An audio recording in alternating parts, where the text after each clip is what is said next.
प्रिय दर्शकों नमस्कार। मेरे प्रिय दर्शकों ऋषि ज्योतिष में आपका स्वागत है। दर्शकों सबसे पहले तो मैं आपको धन्यवाद देना चाहूंगा कि आप मेरे वीडियो बड़ी उत्सुकता से देख रहे हैं और आशा करता हूं आगे भी देखते रहेंगे। आज के इस महत्वपूर्ण वीडियो में हम आपका बहुत ही एक उत्तम दर्जे का मार्गदर्शन करते जा रहे हैं। उस जातक की थोड़ी सी ब्रीफ हिस्ट्री में पहले बता दूं, वो बहुत जरूरी है। ऐसा जातक जो शादी होने के बाद दो बच्चे, वो भी पुत्र संतान, एक लगभग 5 साल का, एक लगभग 3 साल का, उन दोनों को छोड़ करके दाम्पत्य कलह के कारण घर छोड़ करके चला गया। पहले उसकी पत्नी अपने मायके चली गई और उसके बाद वो चला गया। और आज स्थिति ऐसी है कि वो दोनों बच्चों की आयु लगभग 12-14 साल हो गई है और उनके दादा दादी उनको पाल रहे हैं। दोनों उनके माता पिता जिंदा होते हुए भी बच्चों के पास नहीं आ रहे हैं।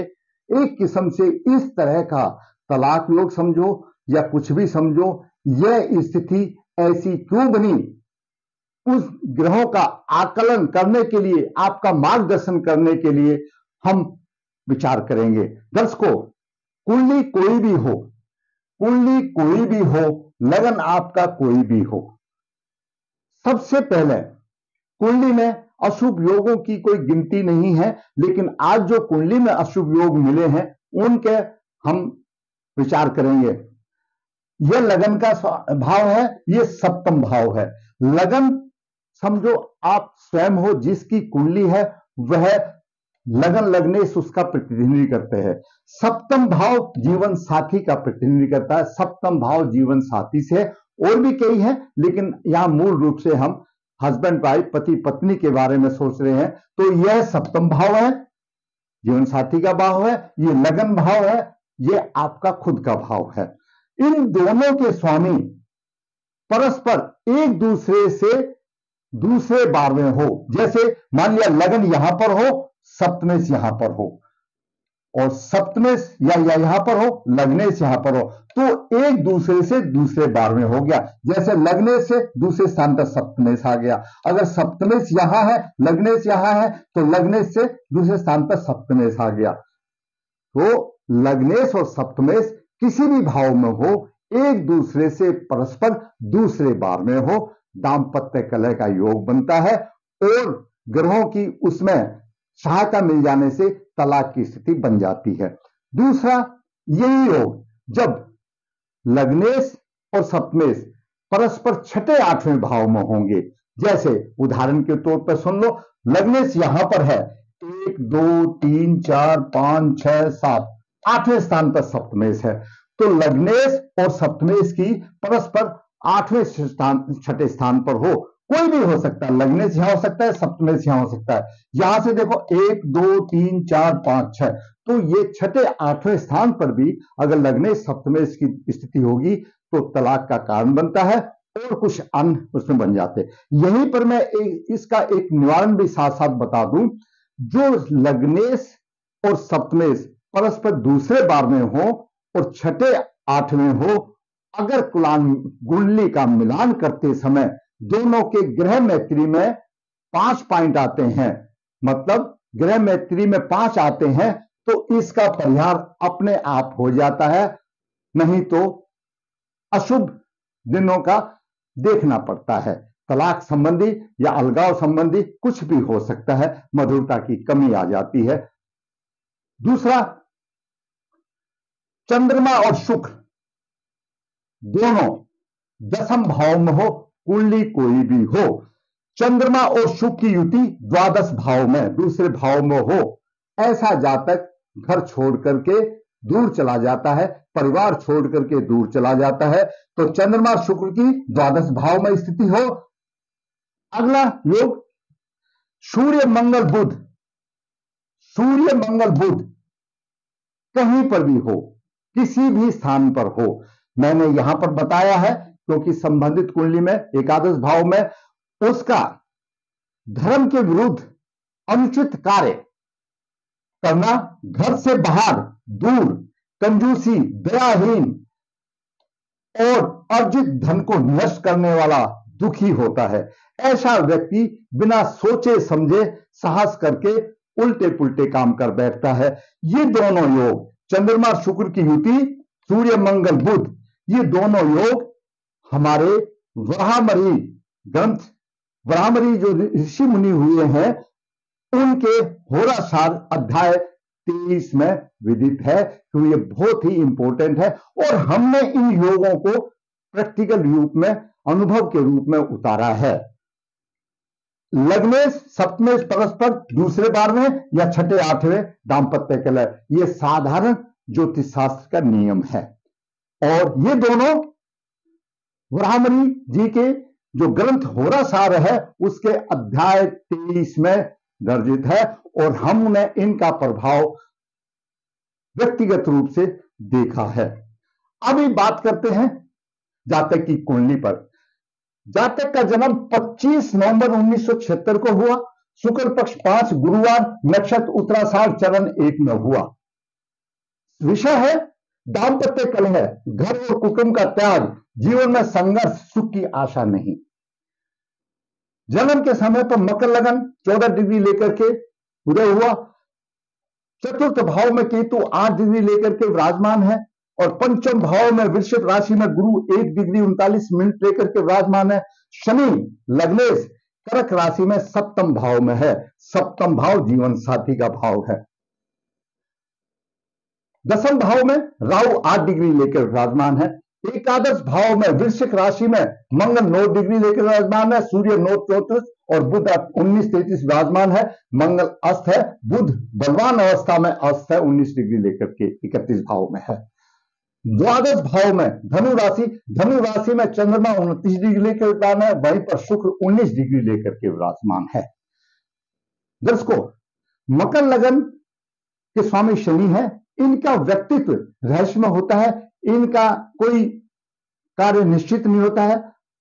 दांपत्य जीवन साधारण तौर पर सुख नहीं होता, ग्रहों के प्रभाव से वो एक अलग बात है। साधारण तौर पर पति पत्नी के बीच में मधुरता कम मिलती है। लग्नेश का स्वामी शनि सप्तम भाव में है। लग्नेश का स्वामी सप्तम भाव में, और ये सप्तम भाव जीवन साथी का भाव है।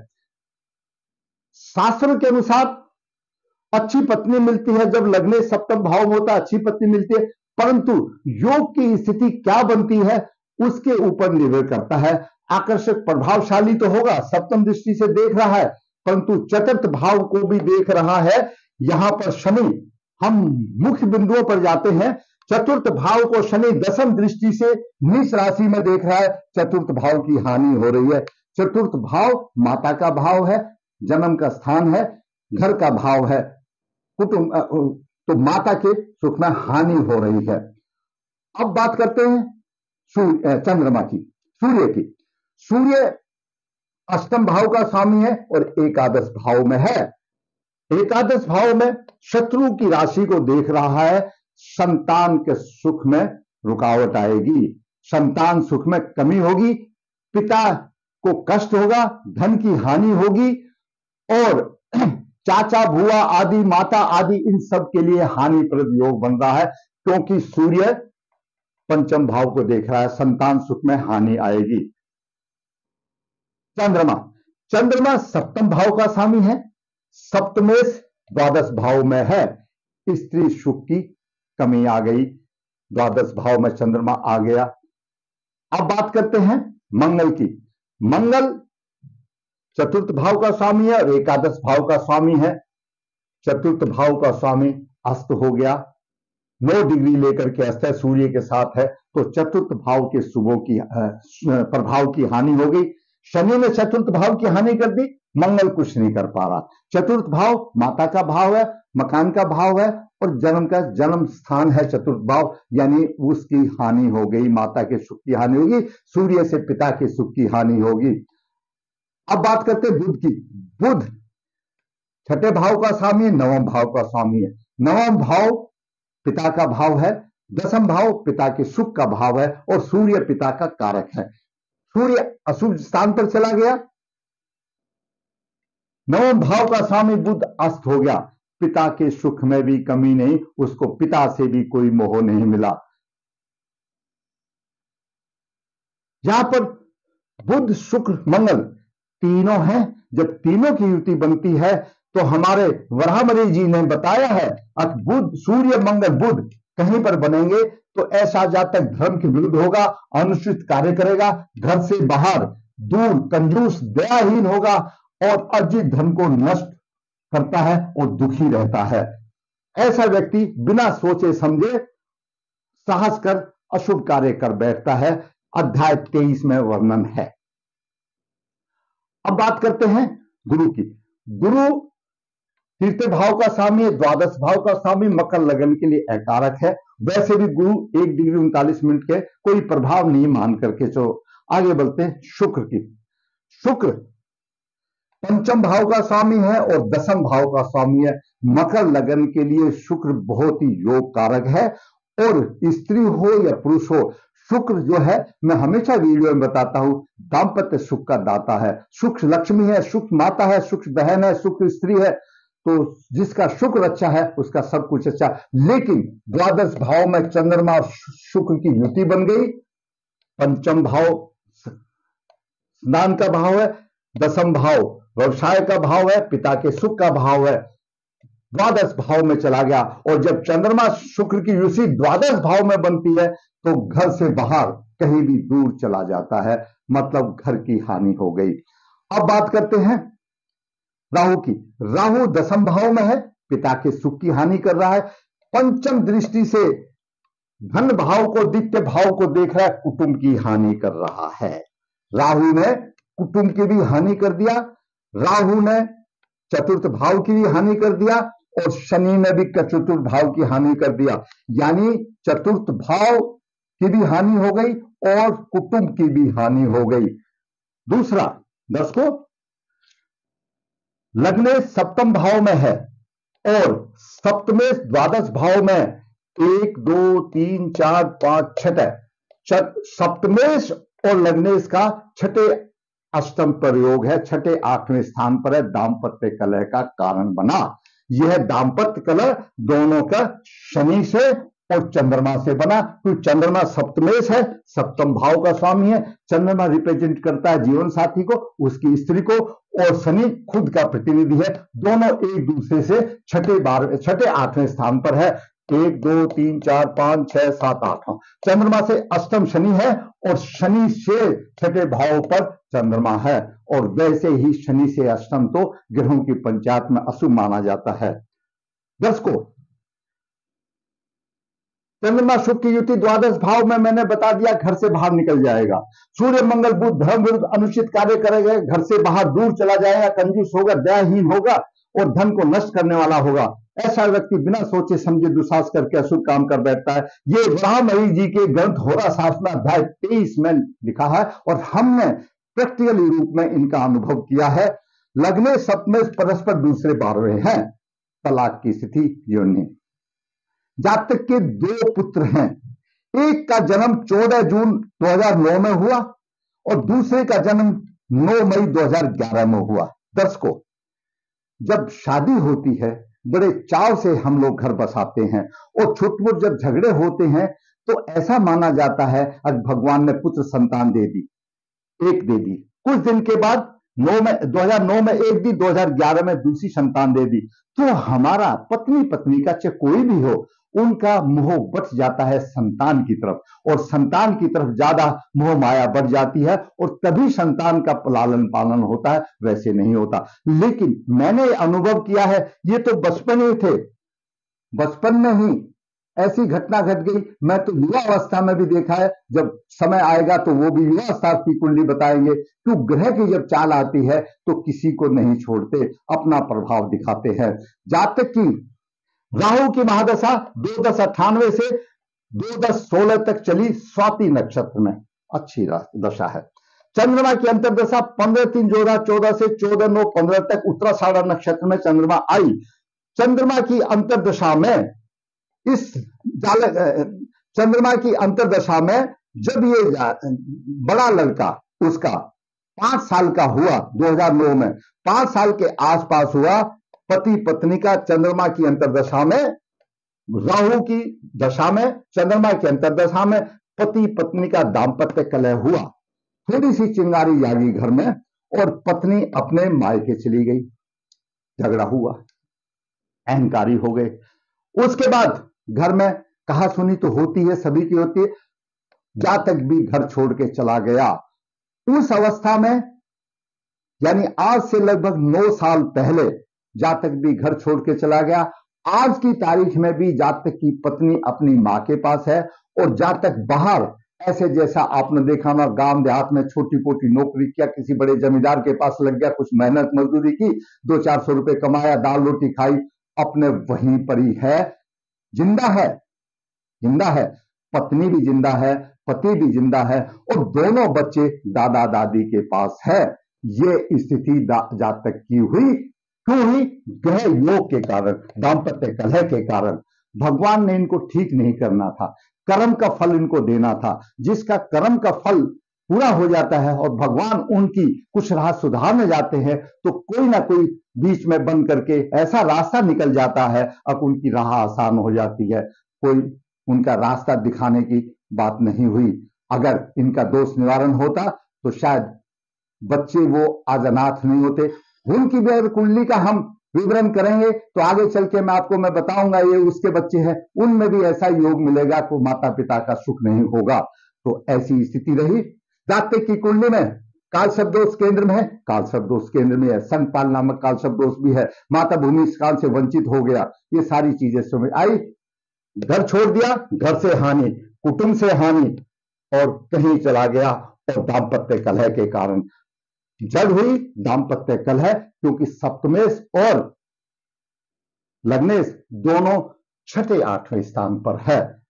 छोटी सी चिंगारी ने इतना रूप ले लिया कि आज 9 साल से दोनों बच्चे दादा दादी के पास हैं। उन्होंने भी अपना सब्र कर लिया, क्या करेंगे, बच्चे पाल रहे। तो दर्शकों, ऐसे योग आते हैं कुंडली में, आपके भी हो सकते हैं, किसी के में भी हो सकते हैं। उन योगों का समय से पहले बचपन में ही देख लेना चाहिए, आगे जाकर के बड़ी मुसीबत वाली बात बनती है, जैसा मैंने आपको बताया। आज मैंने आपको एक पुरुष जातक की कुंडली में जो कि 76 का जन्म हुआ और आज भी उसके घर में किलकारी तो है, दोनों बच्चे दादा दादी के पास हैं, उनका चाचा भी है, वो एक अलग बात है, लेकिन माँ बाप का साया, माँ बाप जिंदा होते हुए भी माँ बाप का साया नहीं है। ये स्थिति बन जाती है ग्रह योग से। दर्शकों, मैंने आज आपका मार्गदर्शन किया। दाम्पत्य कलह की वजह से जीवन में घर और कुटुंब को त्यागना पड़ा, क्योंकि यहां पर केतु, शनि की दृष्टि और राहु की दृष्टि। दाम्पत्य कलह, सप्तमेश लग्नेश 6-8वें और द्वादश भाव में चंद्रमा सुखी, ये सारे जितने भी योग हैं ये दाम्पत्य कलह है और जीवन में दाम्पत्य सुख में मधुरता का कमी का कारण बनते हैं।